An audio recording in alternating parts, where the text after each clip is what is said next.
اعوذ باللہ من الشیطان اللعین الرجیم بسم اللہ الرحمن الرحیم وبہ نستعین وهو خیر المعین وصلی اللہ علی رسول والائمۃ الطیبین الطاہرین اللہم صل علی محمد وعلی محمد۔ کتاب الغیبہ للنعمانی، کتاب غیبت کے حوالے سے ہم نے پہلے بھی بیان کیا تھا کہ یہ امام زمانہ عجل اللہ تعالی فرجہ شریف کے عنوان پر سب سے پہلی کتاب ہے جو ان کے عنوان پہ لکھی گئی۔ اس سے پہلے بھی اصول کافی کے اندر ہم نے کتاب حجت میں جو امام زمانہ کے ساتھ خاص باب ہے، پورا ایک چیپٹر ہے، اس میں امام زمانہ کے حوالے سے روایات موجود ہیں، لیکن اتنی تفصیل کے ساتھ علامات کو ذکر کرنا ظہور سے پہلے۔ اب یہ کھڑکی بند کر دیں اور دروازہ بند کر دیجیے گا جی۔ صفحہ نمبر 49 پہ آ جائیں جی۔ تو یہ پہلی کتاب کہ جس کی اہمیت اتنی زیادہ ہے کہ جتنے بھی ہمارے علماء ہیں تقریباً، اگر ہم کہیں کہ علماء کے درمیان اجماع ہے اس کتاب کے اعتبار پر، یہ بعید نہیں ہے، علماء اس کتاب کا اتنا زیادہ اہتمام کرتے ہیں۔ پہلا درس ہوا تھا ہم نے کتاب الغیبہ میں، پہلا باب ہم نے ختم کیا، دوسرے باب پہ ہم پہنچے تھے، دوسرے باب کی بھی ہم نے پہلی حدیث ختم کی تھی۔ دوسرا باب کون سا تھا؟ فی ذکر حبل اللہ الذی امرنا بالاعتصام بہ وترک تفرق عنہ۔ جی، ہم اس کی دوسری روایت پڑھیں گے جی۔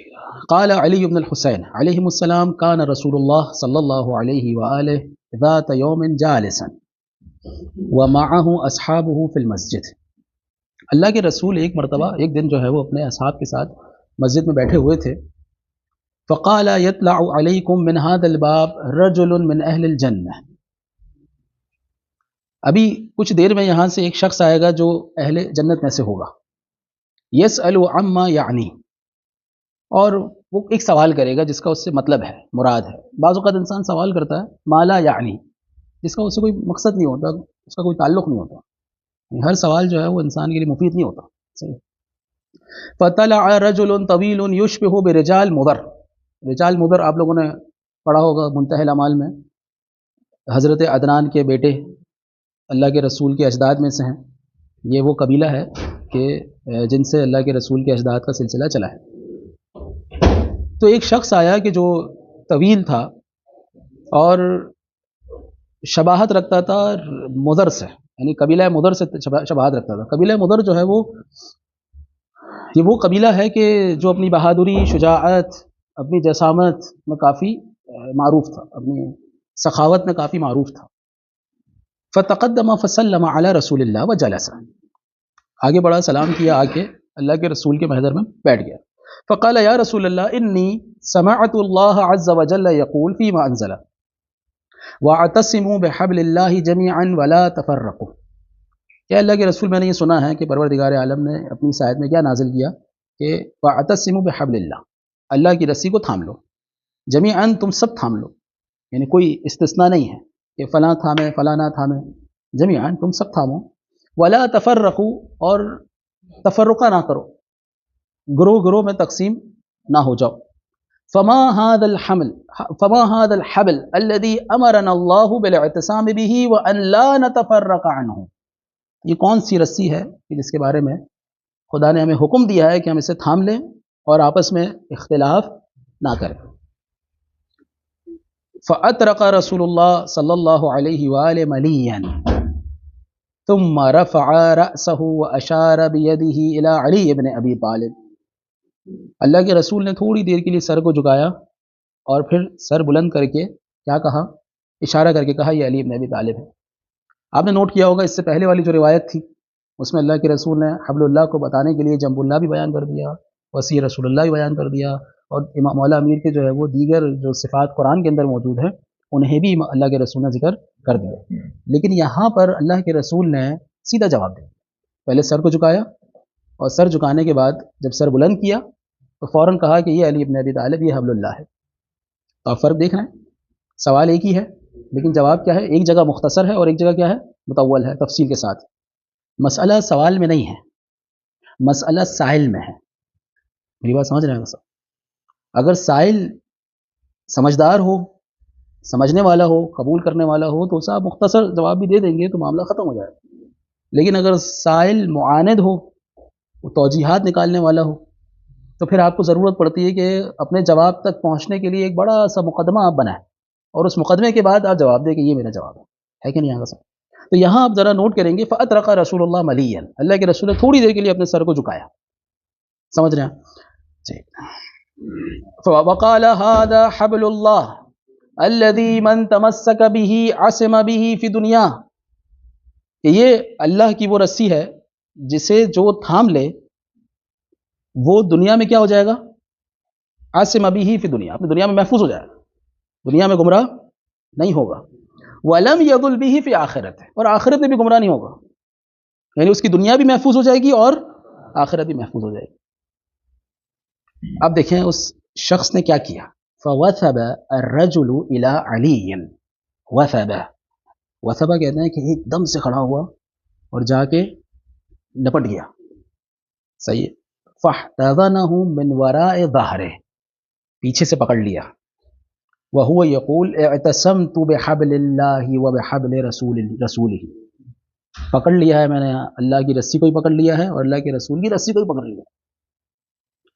ثم قام فولى وخرج، کھڑا ہوا، باہر نکلا اور چلا گیا۔ دیکھ رہے ہیں سب؟ اب یہاں پر قرآن میں خدا نے کیا کہا، وَاعْتَصِمُوا بِحَبْلِ اللَّهِ، یہ شخص کیا، فوثب الرجل الى علی بن ابی طالب، یہ شخص کیا ہوا، کھڑے ہو کے فوراً جو ہے اس نے اللہ کے مولا امیر کو پکڑ لیا، فوراً سے کھڑا، اچانک سے کھڑا ہو۔ تو کیا اللہ یہ چاہتا تھا قرآن میں کہ جاؤ اور بس زری کو پکڑ لو فوراً؟ ہماری تو اس وقت یہی ہوگا، اس زمانے میں تو چلے مولا امیر سامنے بیٹھے ہوئے تھے، تو بندے کو سمجھ میں آیا کہ وَاعْتَصِمُوا، تو بس کھڑے ہو پکڑ لو، اس رسی کو تھام لو، تو اسے تھام لیا۔ تو کیا مطلوب یہ تھا؟ سمجھ رہے ہیں سر؟ یعنی میرا ایک سوال ہے، ہرگز مطلوب یہ نہیں تھا، ہرگز یہ مطلوب نہیں تھا، لیکن یا تو آپ اس حرکت کو کہیں گے کہ یہ ایک ادنا اعتصام ہے، سمجھا سب؟ یا آپ اس کا کیا کہیں گے، یہ ادنا اعتصام ہے، ادنا مصادق الاعتصام، ہم اگر اپنے اصولی زبان میں بولیں ادنا مصادق الاعتصام۔ یا تو آپ میں سے بعض حضرات کہیں گے کہ نہیں نہیں نہیں، یہ ادنا نہیں ہے، یہ اعلی و ارفع مصادق الاعتصام، هذا مو ادنا، هذا اعلی و ارفع۔ کیسے، کیوں ایسا ہے؟ ادنا ہے تو کیوں، اور اگر اعلی ہے ارفع ہے تو کیوں؟ جید، ادنا ہے تو آپ کہیں گے کہ بھائی قرآن میں خدا نے کہا فَاعْتَصِمُوا بِحَبْلِ اللَّهِ، تو بندہ کھڑے ہو کے اسے بتانا چاہ رہا تھا کہ بھائی یہ ہے، یہ علی میں نے تھام لیا اس کو، دیکھو بس، ہے کہ نہیں آگے صاحب؟ جیسے ہم بچے سے پوچھتے بیٹا اسکول جا رہے ہو؟ کہاں؟ ہاں بابا جا رہا ہوں، دیکھ کپڑے پہن لی میں جا رہا ہوں، صحیح ہے، بتا دیا۔ تو اسی طرح اس نے بتا دیا کہ بھائی میں نے اعتصام کر لیا ہے، کھڑا ہوا پکڑ لیا سب کے سامنے کہ ہاں بھائی میں نے اعتصام کر لیا ہے، میں نے تھام لیا ہے، یہ ہو گیا ادنا، یہ بتانا چاہ رہا تھا۔ جبکہ اعتصام کا حقیقی معنی یہ نہیں ہے کہ بس اٹھو پکڑ لو تھام لو تو آپ علی والے ہو گئے، جا کے بس علی کو پکڑ لو، ہاں بھائی علی والے ہو گئے، اسٹیمپ لگ گیا، بس آپ ہو گئے علی والے، صحیح نا؟ تو یہ ادنا ہو گیا۔ اگر آپ کہیں نہیں اعلی و ارفع ہے، یہ اعلی و ارفع مصادق الاعتصام ہے، تو پھر آپ ایک واقعہ سنائیں گے، آپ بولیں گے نہیں نہیں، یہ جو اس نے پکڑا ہے وہ یہ بتانا چاہ رہا ہے کہ میں ہر لحاظ سے علی کے پیچھے ہوں، میری بات سمجھ رہے ہیں سر؟ اس سے کہاں سے پکڑا؟ پیچھے سے پکڑا، تو میں نے علی کو تھامے رکھا ہے پیچھے سے۔ کا ایک مرتبہ کیا تھا کہ اللہ کے رسول اپنے اصحاب کے ساتھ خیمے میں موجود تھے، اتنے میں جناب سلمان محمدی اور امیر المومنین داخل ہوئے خیمے کے اندر۔ اب دیکھیے اعلیٰ اور ادنا اعتصام کو سمجھنے کی کوشش کریں گے ہم، کہ معرفت جیسے چینج ہوتی ہے انسان کی تو اس کے حرکات بھی کیا ہوتی ہیں، چینج ہو جاتی ہیں۔ تو ایک شخص باہر نکلا، ہوتے بعض لوگ تھے اللہ کے رسول کے اصحاب میں سے ہر چیز میں چیما گوئی کرنا اور ہر چیز میں دیکھنا یہ کیا ہے تو وہ کیا ہے، وہ باہر نکلا، جب اندر آیا تو حیران ہو گیا، کیا ہوا کیوں اتنے حیران ہو؟ کہا آئے دو شخص ہیں لیکن قدم ایک شخص کے، آئے کتنے ہیں؟ دو ہیں، قدم کے نشان کتنے کے؟ یہ سلمان کا ویسے معاملہ بڑا خراب ہے، جناب سلمان صاحب کرامات، بڑے واقعات ہیں ان کے، بعض علماء کہتے ہیں 450 سال ان کی عمر تھی، بعض کہتے ہیں 250 سال ان کی عمر تھی، صحیح ہے۔ تو وہ پہلے مجوسی سے یہودی سے عیسائی اور عیسائی سے پھر وہ کیا کہتے ہیں اللہ کے رسول کا انتظار کرنے کے لیے مدینہ میں کنواں کھودنے لگے، غلام بن کے آئے کنواں کھودنے لگے۔ ایک بہت بڑا واقعہ جناب سلمان محمدی کا، ایسے تو نہیں محمدی بن گیا سلمان منا اہل البیت، ایسے تو نہیں ہوا نا، بڑا سفر کیا ہے انہوں نے، جتنا لمبا ہدف ہوتا ہے اتنا لمبا کیا ہوتا ہے، سفر ہوتا ہے، سمجھ رہے ہیں؟ تو ان کے کرامات ویسی اصحاب کے درمیان بہت زیادہ. کہا یہ ماجرا سمجھ میں نہیں آیا، علی تو چلتے ہوئے ہی آئے ہوں گے، یہ سلمان کا سمجھ میں نہیں آیا، سلمان کے قدموں کا نشان نہیں ملتا، علی کے قدموں کا نشان مل رہا ہے. تو کہا یا رسول اللہ یہ کیا ماجرا ہے؟ اللہ کے رسول مسکرانے لگے. کہا سلمان سے پوچھو، بڑے مختصر انداز میں بیان کر رہا ہوں. سلمان آپ ہی بتائیے. کہا کہ جہاں علی قدم رکھتے تھے میں وہیں قدم رکھتا تھا. مجھے پتا ہے کہ اگر علی نے اس جگہ پہ قدم رکھا ہے تو کوئی وجہ ہوگی. یہ اعتصام ہے. اب آپ کیا کہیں گے، یہ اعلیٰ درجۃ الاعتصام ہے یا ادنا درجۃ الاعتصام؟ ابھی جو وثب الرجل الى علی، اب کیا کہیں گے، کیا ہے یہ دیوانگی کی انتہا ہے. ایک انسان کھڑا ہوا سنا اور فوراً جا کے لپٹ کے پاس، علی میں ہوں آپ کے ساتھ، میں ہوں، ختم، اب کچھ نہیں، آپ ہیں، اب میرا کوئی وجود نہیں ہے، آپ کا وجود ہے کہ نہیں اگر سب. تو یہ آپ کے اب آپ کے جو ہے وہ فہم پہ ہے، ڈیپینڈ کرتا ہے کہ آپ اس روایت میں فوثب الرجل الی علی کو اعلیٰ درجۃ الاعتصام کہیں گے یا ادنا درجۃ الاعتصام کہیں گے. اس کے علاوہ ایک اور چیز کا ملاحظہ کیجیے گا، یعنی اگر آپ تحدید کرنا چاہ رہے ہیں کہ یہ اعلیٰ ہے یا ادنا ہے تو ایک اور چیز کا ملاحظہ کیجیے گا کہ وہ رجل ہے کون. جتنا بڑا رجل ہوگا، جتنا بڑا وہ شخص ہوگا، اس کا اعتصام بھی کیا ہوگا، اتنا بڑا ہوگا، ہے کہ نہیں آگا سر. اب دیکھیں، فقام رجل من الناس فقال یا رسول اللہ الحقه فاسأله يستغفر لي. عجیب، اللہ کے رسول کے پاس میں سے ایک صحابی کھڑا ہوا، کہنے لگا یا رسول اللہ کیا میں جا کے اس سے کہوں کہ وہ میرے لیے استغفار کرے. عجیب، ابھی تھوڑی دیر پہلے کیا اتنی بڑی گفتگو ہوئی، اتنی محنت ہوئی، ایک بندہ جنت سے آیا، بقول اس روایت کے اہل جنت میں سے ہے، یعنی جنت سے نہیں آیا، اہل جنت میں سے. فقال رسول اللہ اذن تجدہ موفقا، جاؤ تم اسے کامیاب پاؤ گے، جاؤ. فقال فلحقه الرجل فسأله يستغفر الله له، ان يستغفر الله له. وہ شخص آگے بڑھا، اس نے اس کو پکڑا، بولا بھائی اللہ کے استغفار کرو، بڑا گنہگار آدمی ہوں. صحیح ہے. فقال له فهمت ما قال علی رسول اللہ وما قلت له. کیا تم نے، دیکھیں سنا تو تھا، محفل میں تو تھا وہ، کیا بات سمجھ میں نہیں آئی؟ ہم اپنی زبانیں بولیں، کیا بات سمجھ میں نہیں آئی؟ ابھی تھوڑی دیر پہلے میں سوال کیا، اللہ کے رسول نے جواب دیا. قال نعم، سمجھ میں آئی بات. قال فإن كنت متمسكا بذلك الحبل يغفر الله لك وإلا فلا يغفر الله لك. اگر تم اس رسی کو تھامے ہوئے ہو تو اللہ تمہیں معاف کر دے گا، اور اگر تم نے اس رسی کو نہیں تھاما ہوا فلا يغفر الله لك، اللہ تمہیں معاف نہیں کرے گا. وَلَوْ لَمْ يَدُلُّنَا رَسُولُ اللَّهِ عَلَى حَبْلِ اللَّهِ الَّذِي أَمَرَنَا اللَّهُ عَزَّ وَجَلَّ فِي كِتَابِهِ بِالِاعْتِصَامِ بِهِ وَأَنْ لَا نَتَفَرَّقَ عَنْهُ لَاتَّسَعَ لِأَعْدَاءِ الْمُعَانِدِينَ التَّأَوُّلَ فِيهِ وَالْعُدُولِ بِتَأْوِيلِهِ وَصَرْفِهِ إِلَى غَيْرِ مَنْ عَنَا اللَّهُ بِهِ. اب یہاں پر روایت تو ختم ہو گئی اوپر، فَلَا يَغْفِرُ اللَّهُ لَكَ.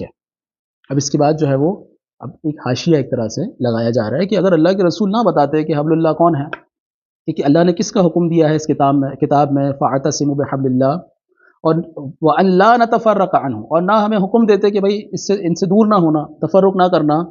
لَاتَّسَعَ لِأَعْدَاءِ الْمُعَانِدِينَ، تو جو معاند ہیں، دشمن ہیں، معاند دشمن، صحیح ہے، ان کو موقع مل جاتا کہ وہ تعویل کرتے ہیں اس آیت کے اندر، ہے کہ نہیں. وَالْعُدُولِ بِتَأْوِيلِهِ، اور جو اس کی حقیقی تعویل ہے اس کو چھوڑ دیتے. وَصَرْفُهُ إِلَى غَيْرِ مَا عَنَا اللَّهُ بِهِ، اور اس کے معنی کو کسی اور پر حمل کرتے ہیں جس کا خدا نے مراد نہیں لیا، تو ان کو موقع مل جاتا. اللہ کے رسول نے بتایا فَاعْتَصِمُوا بِحَبْلِ اللَّهِ. یہ حبل اللہ کون ہے؟ علی بن ابی طالب. جی داغا صاحب جی. وَدَلَّ عَلَيْهِ رَسُولُهُ صلی اللہ علیہ وآلہ عِنَادًا وَحَسَدًا. اللہ کے رسول نے کیوں بتایا کہ حبل اللہ کون ہے؟ اس لیے بتایا کہ جو لوگ معاند ہیں، جو حسد کرنے والے ہیں، ان کے سامنے نشاندہی کی جا سکے کہ یہ علی بن ابی طالب یہ حبل اللہ ہے. لکنہ قال فی خطبته المشہورہ التي خطبها فی مسجد الخیف فی حجۃ الوداع انی فرطکم وانی وارد علی انکم وارد علی الحوض. اب اپنے مشہور خطبے میں مسجد الخیف کہاں پر ہے؟ مسجد الخیف کہاں ہے؟ کون بیان کرے گا؟ مکہ میں؟ جی. مسجد خیف جو ہے وہ خیف کہتے ہیں اس جگہ کو کہ جو پہاڑ کے دامن میں ہو، صحیح نا، سب سے کہتے ہیں خیف. مسجد خیف اس لیے کہتے ہیں کہ یہ مینا جو پہاڑ ہے اس کے دامن میں ایک مسجد ہے، اس کو مسجد خیف کہتے ہیں، اس جگہ کی مناسبت سے تسمیۃ الشیء باسم لازم ہے، سمجھ رہے ہیں آپ سب؟ اچھا یہ مسجد جو ہے اس کی کافی اہمیت ہے، یہاں پر کافی انبیاء نے نمازیں پڑھی ہیں صحیح، اور آج بھی وہاں پر جو لوگ عمرہ پہ جاتے ہیں، جو حج پہ جاتے ہیں، نماز پڑھتے ہیں وہاں پر، مستحب ہے۔ انی فرطکم، میں بہت جلد جو ہے تم لوگوں سے جدا ہونے والا ہوں، وانکم وارد علی الحوض، اب نتیجہ نکلے گا، میں جا رہا ہوں، کہاں ملاقات ہوگی؟ قیامت کے دن حوض کوثر پہ ملاقات ہوگی۔ حوضا عرضه ما بین البصرى الى صنعاء، یہ بصرہ کون سا شہر ہے بھائی؟ شام کا ایک شہر ہے، اور صنعاء یمن کا شہر ہے، یمن کا دارالخلافہ ہے، دارالحکومت ہے۔ فیہ قدحان عدد نجوم السماء، اس میں پیالے ہوں گے، کتنے پیالے ہوں گے؟ عدد نجوم السماء، جتنے آسمان پہ آپ ستارے دیکھتے ہیں اتنے جو ہے وہ پیالے ہوں گے۔ الا انی مخلف فیکم الثقلین، میں تمہارے پیچھے دو چیزیں چھوڑ کے جا رہا ہوں، میں اپنے پیچھے تمہارے درمیان دو چیزیں چھوڑ کے جا رہا ہوں۔ الثقل الاکبر القرآن، ثقل اکبر کیا ہے؟ قرآن۔ والثقل الاصغر عطرتی اہل بیتی، ثقل اصغر کیا ہے؟ میرے اہل بیت۔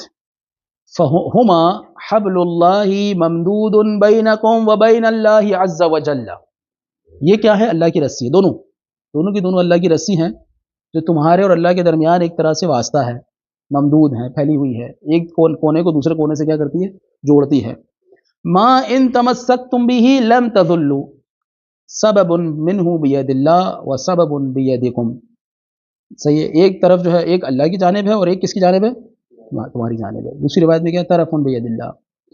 جید ان اللطیف الخبیر قد نبأنی انہما لن یفترقا حتی یرد علی الحوض، مجھے پروردگار عالم نے بتایا ہے کہ یہ دونوں کبھی بھی ایک دوسرے سے جدا نہیں ہوں گے، یہاں تک کہ قیامت کے دن حوض کوثر میں مجھ سے آ ملیں گے۔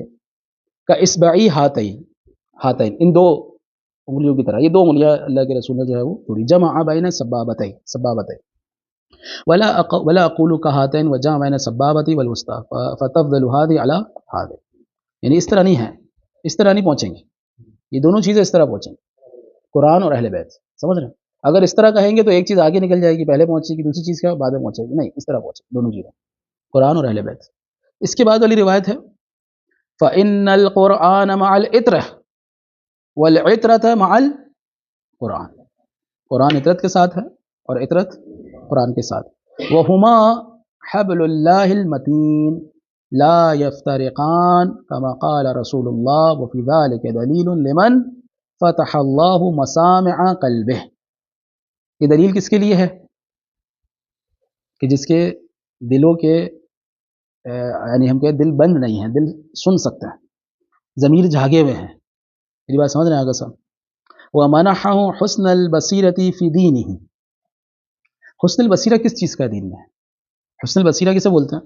کون بیان کرے گا؟ ایک بصارت ہے، ایک بصیرت ہے، جی جی، گہری نظر سے دیکھنا، اس کے علاوہ دور اندیشی، جید۔ ایک ہوتا ہے بصارت، یعنی میں اور آپ دیکھ رہے ہیں، بینائی ہونا، ایک ہوتا ہے آنکھوں کی بینائی، ایک ہوتا ہے دل کی بینائی۔ بصیرت یعنی انسان دل کی نگاہوں سے دیکھتا ہے، چیزوں کو محسوس کرتا ہے، اس کی گہرائی کو دیکھتا ہے، جی۔ کیا ہے حسن بصیرت؟ علی ان من التمس علم القرآن، جسے قرآن کا علم چاہیے، والتأویل والتنزیل، جسے تعویل و تنزیل کا پتہ کرنا ہے، والمحکم والمتشابہ، والحلال والحرام، والخاص والعام، من عند غیر من فرض اللہ طاعتہ، جو بھی التماس کرے ان تمام چیزوں کو کن لوگوں سے؟ جن کی اللہ نے اطاعت فرض نہیں کی ہے، ان لوگوں سے ان علوم کو اخذ کرے، کس کو؟ علم القرآن، تعویل، تنزیل، محکم، متشابہ، حلال، حرام، خاص، عام۔ وَجَعَلَهُمْ وَلَاةَ الْأَمْرِ مِنْ بَعْدِ نَبِيِّهِ، کہ جنہیں اللہ نے نبی کے بعد کیا بنایا ہے؟ اولی الامر بنایا، ان سے نہیں لے رہا ان تمام چیزوں کو، دوسروں کے پاس جا رہا ہے۔ قَرَنَهُمْ رَسُولُ بِأَمْرِ اللَّهِ بِالْقُرْآنِ وَقَرَنَ الْقُرْآنَ بِهِمْ دُونَ غَيْرِهِ، جن کے ساتھ اللہ کے رسول نے قرآن کو جوڑ دیا ہے اللہ کے حکم سے، کسی اور کے ساتھ قرآن کو نہیں جوڑا۔ وَاسْتَوْدَعَهُمُ اللَّهُ عِلْمَهُ وَشَرَائِعَهُ وَفَرَائِضَهُ وَسُنَنَهُ، کہ جسے اللہ نے کتنے علوم دیے ہیں؟ علم دیا اپنا، شرائع کا علم دیا، فرائض کا علم دیا، سنن کا علم دیا. اچھا اب جو ان کو چھوڑ کر کسی اور سے علم قرآن لے، کسی اور سے تعویل اور کیا کہتے ہیں تنزیل اور محکم اور متشابہ، حلال و حرام اور خاص و عام لے، تو اس کے بارے میں کیا ہے؟ فقط تاہ و ضل و ہلک و اہلک، جو کیا ہو جائے گا؟ تاہ کسے بولتے ہیں؟ گم ہو جائے گا، ہے کہ نہیں آگے صاحب؟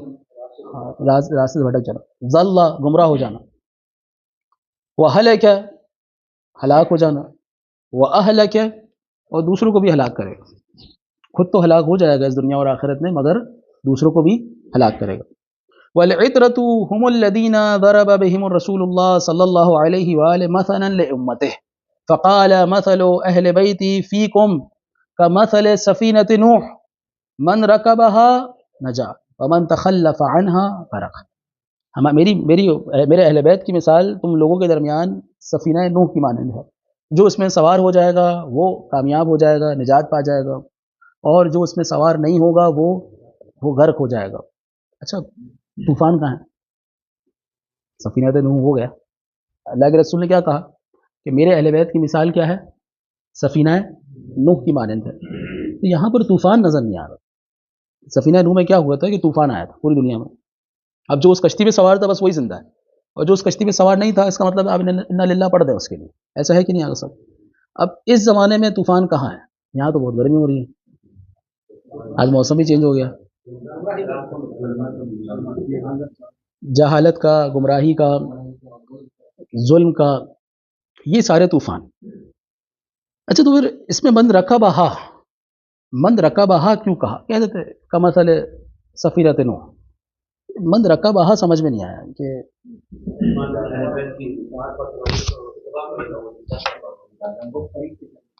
من رکبہا یعنی معنی یہ کہ اس رستے پہ چلے، یعنی مجازن کہا ہے. ومن تخلف عنہا غرق.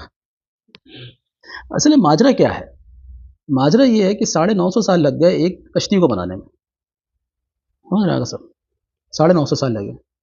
اب 950 سال بعد جب کشتی بن گئی تو اکثر لوگوں نے منع کر دیا کہ بھائی ہم تو نہیں چڑھ رہے. اب جناب انہوں نے بڑی محنت کی تھی، آگے بڑی محنت، روزانہ تھوڑا تھوڑا کر کے بنا رہے تھے. اب کوئی آ رہا ہے مدد کرنے ہے، کوئی نہیں آ رہا ہے، لیکن کیا کریں، بنانی تو تھی، حکم آیا تھا بھائی کشتی نوح بناؤ. تو کشتی بنا دی، سفینہ بن گیا. 950 سال لگ گئے، مایوسی ہو گئی، کچھ نہیں ہو سکتا. اب تو بس یہی ہے رستہ، جو اس پہ سوار ہو گیا تو بس باقی سب بولتے نا یعنی کھڈے میں جائیں ہماری بس جاؤ، جو جس کو آنے آؤ بس. اب انسان تھک گیا، کتنا سمجھائے کتنا کرے. دیکھیے ہمیں سینیریو کو سمجھنا ہوگا.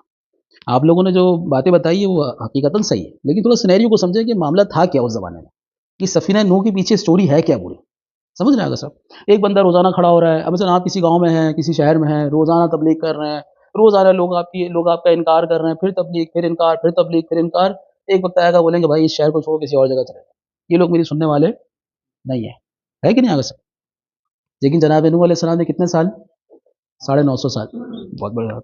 شیخ المرسلین ہے، ان کی تو ایج ہی تقریباً 4500، بعض روایت کے مطابق، بعض کے مطابق 2500، بعض کے مطابق 1500. جو بھی ہے میری اور آپ کی ایج سے تو بہت زیادہ تھی، ہے کہ نہیں آگے سے؟ یعنی وہ اتنی ایج کے بعد بھی جو ہے جب لیٹے ہوئے تھے تو خیمہ لگا کر آدھا چہرہ اندر ہے، آدھا جسم اندر، آدھا جسم باہر، تو اوپر سے جبرائیل نازل ہوئے کہ اے نوح تم گھر کیوں نہیں بناتے؟ تو کیا کرے گھر بنا کے، کل چلے جانا ہے، کچھ پتہ نہیں ہے، کبھی موت آ جائے. اتنی ایج کے بعد، ہے کہ نہیں آگے سے؟ تو ہمیں اگر اتنی ایج ملے تو شاید ہم پتہ نہیں کتنے گھر بنا لیں جب اتنی. تو کہنے کا مقصد یہ ہے کہ جناب نوح کو جناب جبرائیل نے بتایا کہ نوح تمہاری اولاد میں سے کچھ ایسی اولادیں ہوں گی جن کی عمر جو ہے 60-70 سال، بہت سے بہت آج کے زمانے میں پاکستانی ماحول میں اور گرد و غبار والے ایریا میں بہت سے بہت چکا بھی ماریں تو آپ 70 سال تک جی رہے ہیں. صحیح ہے، وہی بونسز کے ساتھ، پورے بونس لگیں گے 5%، 10%. سمجھ رہے ہیں نا؟ تو آپ جو ہے وہ 60-70 سال جئیں گے، اور وہ ایسے ایسے گھر بنائیں گے جو 200-300 سال تک چلیں گے. جناب نوح علیہ السلام نے کہا کہ اگر میری عمر اتنی ہو اور مجھے پتا ہو تو میں پوری زندگی سجدے میں گزار دوں. اب دیکھنا ہے، اب یہ نوح ہے، یہ ان کا سفینہ ہے. سمجھ رہے ہیں اگر صاحب؟ 950 سال لگے ایک سفینہ بنا. سفینے کی اہمیت کو تو دیکھیں پہلے آپ. ایسے تو نہیں کہ سفینہ تو نوح سفینہ تو نوح ایسے نہیں بول دیا کہ بس ایسے دل آیا باتن بول دیا بس کہ بھائی میرے اہل بیت کی مثال جو ہے سفینہ نوح کی مانند ہے، ایسا دل چاہ رہا تھا بول دیا، ایسا نہیں ہے، حقیقت میں ایسا نہیں، اس کے پیچھے پوری کہانی ہے. ہمیں اگر ہم اس کہانی کو سمجھیں گے، محسوس کریں گے، تو ہمیں احساس ہوگا کہ سفینہ نوح کوئی چھوٹی چیز تو تھی نہیں. ایک 950 سال کی محنت تھی ایک جگہ پر، اور دوسرا انتظار تھا، سمجھ رہے ہیں آگا صاحب، اور تیسرا اتساع تھا. 3-4 چیزیں ملاحظہ کریں گے، اب آپ بولیں کہ یہ اہل بیت جو ہے سفینہ نوح کی مانند. اب اللہ کے رسول کی 23 سال کی محنت ایک جگہ پر ہے کہ نہیں آگا صاحب؟ مکہ میں 13 سال، مدینہ میں 10 سال، اس کو سمجھایا تو اس کو سمجھایا، بھائی اسلام لے آئے، اب میں جا رہا ہوں، میں نے ایک سفینہ بنایا ہے، اب اس پہ سوار ہو جانا. سمجھ رہے ہیں آگا صاحب؟ تو اللہ کے رسول کے 23 سال، جناب نوح کے 950 سال، اب جناب نوح بھی جا رہے ہیں کہ بھائی اب میں ہار مان چکا ہوں، صحیح ہے نا. تو اب میرے بعد جو ہے یہ سفینہ ہے جو اس پہ سوار ہو گیا، اب اس کا مطلب ہے وہ کامیاب ہو گیا، کیونکہ جناب نوح کی سفینہ میں جو سوار ہوا وہ میرے اور آپ کے نزدیک کیا ہے؟ وہ کامیاب ہو گیا، بچ گیا، اس میں کوئی شک نہیں ہے. تو وہ نتیجہ بھی یاد رکھیے گا. تو یہ ساری وجوہات تھی جس کی وجہ سے اللہ کے رسول نے اہل بیت کو کیا کہا؟ سفینہ نوح، کہ یہ سفینہ نوح کی مانند ہے. میری بھی محنت ہے، میں نے بڑی تبلیغات کی ہے، بڑی مشکلات اٹھائی ہیں. اب جناب نوح کی آپ نے مشکلات کو دیکھیں، اگر آپ غور و فکر کریں کہ جناب نوح علیہ السلام کی قوم والے ان کی اتنی یعنی یاذ باللہ اتنی پٹائی کرتے تھے کہ وہ حالت احتضار میں چلے جاتے تھے، حالت احتضار میں چلے جاتے تھے آغا صاحب. پھر جناب جبرائیل نازل ہوتے تھے، اے نوح کیا کرنا ہے؟ اللہ کا حکم ہے، نہیں میں کروں گا تبلیغ. پھر صحیح کر دیا بے حکم خدا، پھر کھڑے ہو گئے، پھر چلے گئے، پھر اگلے دن دوبارہ بستر پہ. تو اس طرح جناب نوح علیہ السلام نے جو ہے وہ تبلیغ کی ہے. تو کافی تشابہ پایا جاتا ہے جناب نوح اور اللہ کے رسول میں، اور کشتی نوح میں اور اہل بیت میں بہت سارے جو ہے تشابہ پائے جاتے ہیں. والعطر وقال مثل اہل بیتی فیکم کمثل باب حتہ فی بنی اسرائیل الذی من دخلہ غفرت ذنوبہ واستحق رحمہ وزیادہ من خالقہ كما قال عز وجل ادخلوا الباب سجدا وقولوا حطة نغفر لكم خطاياكم وسنزيد المحسنين. تم اس دروازے میں داخل ہو جاؤ، باب حطہ ہے، صحیح، سجدے میں داخل ہو، سجدہ کرتے ہوئے داخل ہو، جو بھی داخل ہوگا ہم اس کے گناہ معاف کر دیں گے، اور جو وسنزيد المحسنین یعنی جو گنہگار نہیں ہوں گے ہم ان کو اور بھی زیادہ عطا کریں گے. لیکن آپ گنہگار ہیں یا گنہگار نہیں ہیں، دونوں صورتوں میں آپ نے اس دروازے میں کیا ہونا ہے؟ داخل ہونا ہے. وہ یہ نہ کہے کہ بھائی میں تو ایسا بندہ ہوں کہ مجھے ضرورت نہیں ہے، میں نے اللہ کے رسول کو دیکھا ہے، میں ان کے ساتھ بیٹھا ہوں. دیکھیں آیت کس طرف اشارہ کر رہی ہے کہ نہیں آگا صاحب؟ میں اللہ کے رسول کے ساتھ رہا، انہوں نے جو بولا میں نے کیا، مجھے ضرورت نہیں ہے باب حطہ کی. باب حطہ کی انہیں ضرورت ہے کہ جنہوں نے بہت ساری چیزیں اللہ کے رسول سے حاصل نہیں کی. لیکن یہاں کا نہیں، سب چاہے گنہگار ہے، چاہے نیک ہے، چاہے کوئی بھی ہے، یہ باب حطہ ہے، آپ نے اسی دروازے سے داخل ہونا ہے. وقال امیر المؤمنین واصدق الصادقین فی خطبته المشهورة التي رواها الموافق والمخالف الا ان العلم الذي هبط به آدم من السماء الى الارض وجميع ما فضلت به النبیون الى خاتم النبیین فی عطرة خاتم النبیین. دیکھیں وہ علم جو پروردگار عالم نے جناب آدم کو دیا، آدم آسمان سے لے کے کہاں پر آئے؟ زمین پر آئے، اور اسی علم کی بنیاد پر نبیوں کو فضیلت ملی، الى خاتم النبیین یعنی اللہ کے رسول تک وہ علم کیا وہ منتقل ہوتا رہا. اب وہ کہاں ہے؟ فی عطرت خاتم النبی، وہ اہل بیت کے پاس ہے. دیکھ رہے ہیں فَأَيْنَ يُتَاخُ بِكُمْ، اس طرف جا رہا. وَبَلْ أَيْنَ تَذْهَبُونَ يَا مَن نُسِخَ مِنْ أَسْلَابِ أَصْحَابِ السَّفِينَةِ هَذَا مَثَلُهَا فِيكُمْ. اے وہ لوگوں جو کشتی والوں کی نسل سے پیدا کیے گئے ہو. دیکھ رہے ہیں جناب نوح کا ذکر آ گیا. اے وہ لوگوں جو کشتی والوں کی نسل سے پیدا کیے گئے ہو، یہ بھی تمہارے درمیان ایسا ہی ہے. فَكَمَا نَجَا فِي هَاتِيكَ مَن نَجَا فَكَذَلِكَ يَنْجُو مِنْ هَٰذِهِ مَن يَنْجُو. جس طرح سے اس دور میں لوگ سفینہ نوح پر سوار ہو کر نجات پا گئے، اسی طرح آج کے دور میں جو اہل بیت سے متمسک ہوگا وہ بھی کیا پا جائے گا؟ نجات پا جائے گا. وَوَيْلٌ لِمَن تَخَلَّفَ يَعْنِي الْأَئِمَّةِ وَقَالَ ان مثلنا فیکم کمثل الکہف لاصحاب الکہف. اب دیکھیں کہف کیا ہے؟ ایک غار ہے، ایک غار ہے اس کے لیے، اصحاب کہف کے لیے. اصحاب کہف کون ہے؟ کہ جنہوں نے اپنی جان بچانے کے لیے اپنے آپ کو اس غار میں لے گئے اور چھپا دیا اپنے آپ، ہے کہ نہیں سر؟ ان کی جان بچ گئی. اچھا ایسی بچی. اب تھوڑا سا ہم اس میں تأمل کریں گے تھوڑا سا. جب جا رہے تھے تو مطرود تھے، مشرود تھے، متروک تھے، محروم تھے، مہجور تھے، اور پتہ نہیں آپ جتنے اس میں مفعول کے سیغے لگا سکیں، ہے کہ نہیں آگے سے؟ اس غار کے اندر گئے، باہر نکلے تو باعزت بھی ہے، ہاں متبرک بھی ہیں، لوگ تبرک حاصل کر رہے ہیں ان سے، سمجھ رہے ہیں صاحب، لوگ ان سے محبت کر رہے ہیں، لوگ ان کا انتظار کر رہے ہیں، لوگ ان کو عزیز جانتے ہیں، محبوب جانتے ہیں۔ تو بس ایک غار کا معاملہ تھا، غار سے پہلے ذلیل بھی تھے، خوار بھی تھے، مہجور بھی تھے، محروم بھی تھے، مطروب بھی تھے، مشرود بھی تھے، سب کچھ تھے۔ غار کے اندر گئے، سب صحیح ہو گیا، غار سے باہر آیا، دنیا ہی چینج ہو گئی ان کی۔ دیکھ رہے ہیں آپ، یہ ہے کہف، اصحاب کہف کے لیے آج ان کا ذکر قرآن میں بھی ہے۔ بھائی کیوں ہے؟ کیونکہ کہف کی وجہ سے، وہ کہف نہ ہوتا تو یہ اصحاب نہ ہوتا، ہے کہ نہیں آگے سے؟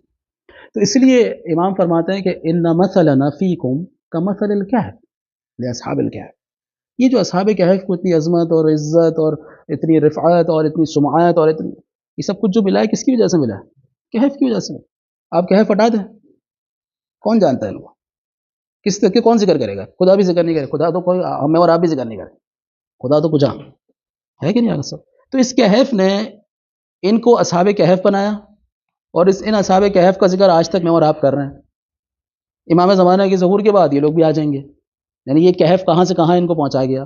تو اس لیے امام فرما رہے ہیں کہ ان مثلنا فیکم کہف لاصحاب الکہف، تو جو بھی اس غار میں داخل ہوگا، اب وہ جو بھی ہو، جیسے ہی ہمارے در پہ آئے گا وہ ان کی طرح ہو جائے گا۔ پھر دیکھ رہے ہیں آگے صاحب، وَكَبَابْ حِتَّى هُوَ بَابُ السِّلْمِ فَادْخُلُوا فِي السِّلْمِ كَافَّةً وقال علي عليه السلام في خطبته هذه ولقد علم المستحفظون من أصحاب محمد صلی اللہ علیہ وآلہ انہ قال انی واہل بیتی مطہرون، سب سے امپورٹنٹ جملہ ہے مطہرون۔ امیر المومنین نے کیا کہا کہ المستحفظون من اصحاب محمد صلی اللہ علیہ وآلہ، یعنی اصحاب محمد میں سے کچھ لوگ تھے جو حفظ کرتے تھے، اور کچھ لوگ وہ تھے جو بھول جاتے تھے۔ بھولنے والوں کی بات نہیں ہو رہی، جن لوگوں نے حدیث کو حفظ کیا ہو آپ ان سے جا کے پوچھیں کیا کہا اللہ کے رسول نے، فرمایا انی واہل بیتی مطہرون، میں اور میرے اہل بیت کیا ہے؟ مطہر ہیں، طاہرون نہیں کہا۔ نجاست سے پاک تو اس وقت میں اور آپ بھی ہیں، میری بات سمجھ رہے ہیں صاحب؟ اور اگر اسی نجاست کی گفتگو کرنی تھی تو اتنی محنت کرنے کی ضرورت کیا تھی، وہ تو ویسے ہی پاک ہوتے تھے۔ اگر ہمیں خون اور جو ہمارے نجاست ہے جن کا ذکر کتب فقہیہ میں ملتا ہے، اگر انہی کا ذکر کرنا تھا تو وہ تو نارملی ہر انسان ہوتا ہے، کوئی بھی ایسا عام آدمی بھی جو ہے وہ ایسا نہیں ہوتا جو نجس گمراہ ہو معاشرے کے اندر۔ تو ایک چیز کو ہائی لائٹ کب کیا جاتا ہے؟ میرا آپ سے سوال ہے، اب آپ کس، دیکھیے ایک ہوتی ہے ایک نارمل چیز ہوتی ہے جو کہ لائف میں چل رہی ہوتی ہے، آپ اسے ہائی لائٹ نہیں کرتے، صحیح ہے نا؟ اب میں سے کہوں انا وانت لابسون، انا وانتم لابسون، آپ بولیں گے آگا یہ کیا ٹائم ضائع کر، لابس ہی ہوں گے ہم لوگ، آری تو نہیں ہوں گے، ہے کہ نہیں آگا سب؟ ہم نے کچھ نہ کچھ تو پہنا ہی ہوگا۔ تو یہ ہائی لائٹ کرنے کا مقصد کیا ہے؟ تو یہاں پر لابسون سے مراد کچھ اور ہونا چاہیے، یہ لابسون نہیں ہونا چاہیے کہ میں نے اور آپ نے کپڑے پہنے ہوئے، صحیح ہے نا آگا سب؟ تو یہاں پر مطہرون اگر کوئی کہتا ہے کہ نہیں مطہرون سے مراد یہ ہے کہ اللہ کے رسول اور اہل بیت جو ہے وہ نجاست سے پاک ہے، ہم کہیں گے میاں کوئی اور بات کرے، آپ اتنی محنت کرنا صرف یہ بتانے کے لیے کہ نجاست سے پاک ہے، تو وہ تو ایسے ہی پاک ہوتا ہے، آپ بھی پاک ہوتے ہیں، میں بھی پاک ہوتا ہوں، نارمل ایک عام آدمی، ایک عام مسلمان بھی جو ہے وہ اپنے آپ کو نجس نہیں رکھتا۔ تو کیسے ہو سکتا ہے کہ اللہ کے رسول اور ان کے اہل بیت اپنے آپ کو جو ہے نجس رکھیں اور اللہ کے رسول کہنا پڑے کہ مطہرون ہم پاک پاکیزہ نجاست سے؟ سمجھ رہے گا سب؟ جید فلا تسبقوہم فتضلوا، تو اس کا مطلب یہ ہے کہ مطہرون جو ہے وہ گناہوں سے پاک و پاکیزہ ہے۔ یہ بات سمجھ رہے ہیں سب؟ یہاں نجاست کی بات نہیں ہو رہی ہے، یہاں گناہوں کی بات ہو رہی ہے کہ ہم گناہوں کی نجاست سے پاک و پاکیزہ ہیں۔ فلا تسبقوہم، چونکہ وہ معصوم ہیں اب ان سے آگے نکلنے کی ضرورت نہیں ہے، فتضلوا، تم گمراہ ہو جاؤ گے، ولا تخلفوا عنہم فتضلوا، پیچھے نہیں رہنا ورنہ پھسل جاؤ گے، ادھر ادھر پھسل جاؤ گے، پیچھے بھی نہیں رہنا، آگے بھی نہیں نکل جانا، ولا تخالفوہم، ان کی مخالفت نہیں کرنا، فتجہلوا، تم جاہل رہ جاؤ گے، ولا تعلموہم فانہم اعلم منکم، ان کو سکھانے کی ضرورت نہیں ہے، وہ تم سے زیادہ بہتر جانتے ہیں۔ اتنے ایسے واقعات خود، یعنی بعض ہم دوسروں کی بات نہیں کر رہے، دوسرے تو سکھاتے ہی سکھاتے تھے، اہل بیت علیہ السلام کو کتابوں میں روایتیں بھری پڑی ہیں، فلاں کے سکھا رہے ہیں امام کو، فلاں کے بتا رہے ہیں کہ یہ آپ نے صحیح نہیں کہا ہے، اس میں یہ معاملہ ہے، اس میں یہ ہے۔ خود بعض اوقات امام کے چاہنے والے دعوے دار بھی سکھاتے تھے امام کو۔ وہ بڑا مشہور واقعہ ہے کہ ادخل التنور، یہ خراسانی آیا کہ آئے مولا جو ہے وہ کیا کہتے ہیں ہم آپ کے ساتھ کھڑے ہوئے ہیں اور جنگ کرنے کو تیار ہیں، اتنی تلواریں ہیں اتنی. امام نے کہا اچھا جاؤ تندور میں جا کے بیٹھ جاؤ. کہ مولا جان لینا جائز نہیں ہے. عجیب، مولا کو سمجھا رہا ہے. اچھا جان لینا جائز، اچھا چلو نہیں پتا تھا شاید یہ ہے کہ نہیں آگے سے. مولا کو بتا رہے کہ جان لینا جائز نہیں. مولا کیسے ہو سکتا ہے، جان لینا جائز نہیں ہے. بس امام نے کہا یا ابراہیم یا ہارون ادخل التنور، کیا ہے ہارون آپ بھی جو ہے وہ تندور میں داخل ہو. ہارون نے اپنی ابایا کو صحیح کیا اور جا کے تندور کا ڈھکن ہٹایا، جا کے بیٹھ گیا اور ڈھکن بند کر دیا. وہ بندہ حیران ہو گیا یہ کیا، اور امام اپنی باتوں میں لگ گئے. ہے کہ نہیں آگے سب. تو پھر امام نے جب معاملہ ختم ہوا لوگ چلے گئے، کہہ رہے مولا ذرا اس کی طرف تو دیکھ لیں، اس کا کیا ہوا، شوی ہوا دجاج کیا ہوا، کچھ تو پتہ چلے. امام نے کہا جاؤ دیکھو. جب اٹھا کے دیکھا تو جنت ہے، زمین پہ جنت بنا. تو کہنے کا مقصد یہ ہے کہ فلا تعلموہم فانہم اعلم منکم، انہیں سکھانے کی ضرورت نہیں ہے، وہ تم سے بہتر جانتے ہیں. ہم اعلم الناس صغارا، جب چھوٹے تھے تب بھی عالم تھے.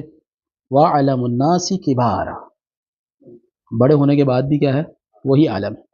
فاتبعوا الحق واہلہ حیث ما کان، حق اور اس کا اہل جہاں پر بھی ہیں ان کی اتباع کرو. تمہارے مفاد شخصی میں ہے نہیں ہے، اہم چیز کیا ہے کہ حق ہونا چاہیے. وزائلوا الباطل واہلہم حیث ما کان.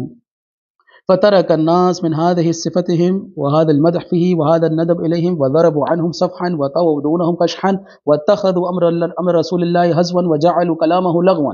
لوگوں نے ان کو چھوڑ دیا، اللہ کے رسول کے کلام کو مذاق سمجھا، صحیح ان سے وہ موڑ لیا اہل بیت علیہ السلام سے.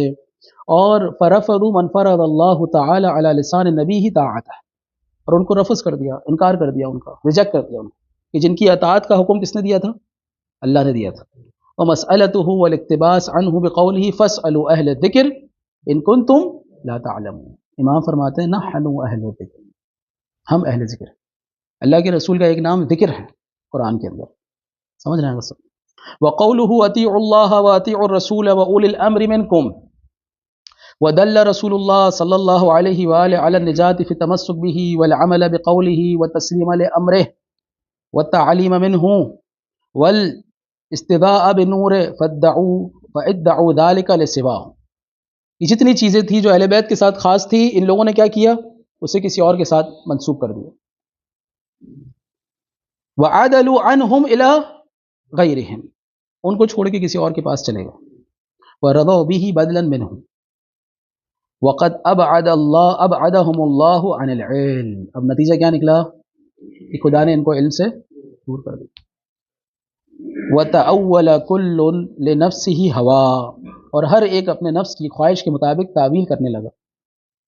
وَزَعَمُوا أَنَّهُمْ اسْتَغْنَوْا بِعُقُولِهِمْ وَقِيَاسَاتِهِمْ وَآرَائِهِمْ عَنِ الْأَئِمَّةِ الَّذِينَ نَسَبَهُمُ اللَّهُ لِخَلْقِهِ هُدَاةً. اب وہ لوگ یہ سوچنے لگے، یہ گمان کرنے لگے کہ ہم اپنے عقل اور اپنے قیاس اور اپنے رائے سے ہمیں ضرورت نہیں ہے امام جعفر صادق کی طرف جانے کی، امام موسیٰ کاظم کی طرف جانے کی، حسن حسین، ہمیں ان کی ضرورت نہیں، ہماری عقل کافی ہے، ہمارے پاس جو ہے قرآن ہے اور ہم اپنی عقل کے ذریعے سے، قیاسات کے ذریعے سے، آراء کے ذریعے سے چیزوں کو سمجھ سکتے ہیں. سمجھ رہے ہیں. انہوں نے اہل بیت کو چھوڑ دیا جنہیں پروردگار عالم نے ہدایت کے لیے لوگوں کے درمیان رکھا تھا. فوکلہم اللہ عز وجل بمخالفتہم امرہ وعدولہم عن اختیارہ وطاعتہ من اختارہ لنفسہ فولاہم الی اختیارہم وآرائہم وعقولہم فتاہوا وضلوا ضلالا بعیدا. خدا نے بھی ان کو ان کے حال پہ چھوڑ دیا. تم نے جو اختیار کیا ہے جاؤ کرو، تم نے سوچا ہے کہ یہ بندہ صحیح ہے، جاؤ، اب تم اور تمہارا کام جانے. تو یہ لوگ کیا ہو گئے، گمراہ ہو گئے. ضلالا بعیدا، نہ صرف خود گمراہ ہوئے، وَأَضَلُّوا وَهَلَكُوا وَأَهْلَكُوا، خود بھی گمراہ ہوئے، دوسروں کو بھی گمراہ کیا، خود بھی ہلاک ہوئے اور دوسروں کو بھی ہلاک کیا. وَهُمْ عِنْدَ أَنفُسِهِمْ كَمَا قال اللَّهُ عز وجل قُلْ هَلْ نُنَبِّئُكُمْ بِأَخْسَرِينَ أَعْمَالًا الَّذِينَ ضَلَّ سَعْيُهُمْ فِي الْحَيَاةِ الدُّنْيَا وَهُمْ يَحْسَبُونَ أَنَّهُمْ يُحْسِنُونَ صُنْعًا.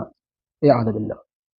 بڑی خطرناک بات کی پروردگار عالم نے کہ وہ یہ سوچ رہے تھے کہ ہم اپنی دنیا میں بڑا اچھا کام کر رہے ہیں، یعنی وہ یہ سوچ رہے تھے، پوری زندگی کام کرتے رہے، صحیح پتہ چلا کہ ان لوگوں نے کوئی اچھا کام نہیں کیا.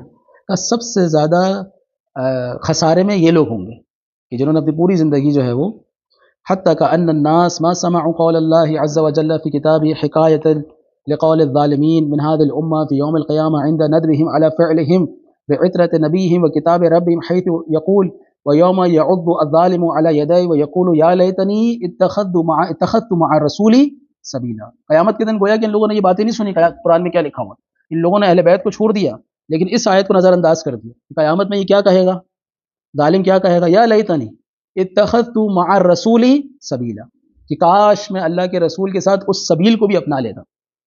سمجھ رہے ہیں؟ اور وہ سبیل کون ہے؟ علی ابن ابی طالب. یا ویلتا یا لیتنی لم اتخذ فلانا خلیلا، کاش میں اس فلان کو اپنا دوست نہ بناتا، اپنا خلیل نہ بناتا.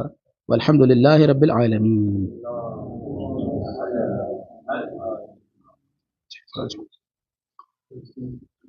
اللہ یوفقکم ان شاء اللہ.